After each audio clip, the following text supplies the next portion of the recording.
පාර දාලා වැඩිපුර තන අත දිගහැරලා අදිනවා. එකට ළඟ අදින්නේ නැහැ. තේරෙනවද?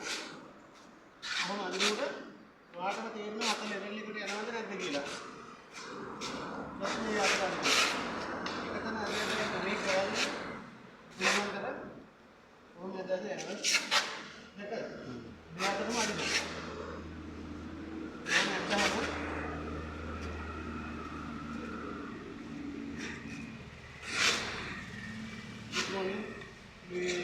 ඊට පස්සේ කොහොමද අදන්නේ?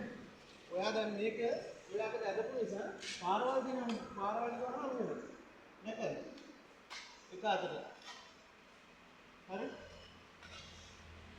ඊට පස්සේ මේ ටික මෙහෙම අදිනවා. විනාඩි දෙකයි. කොහොමද?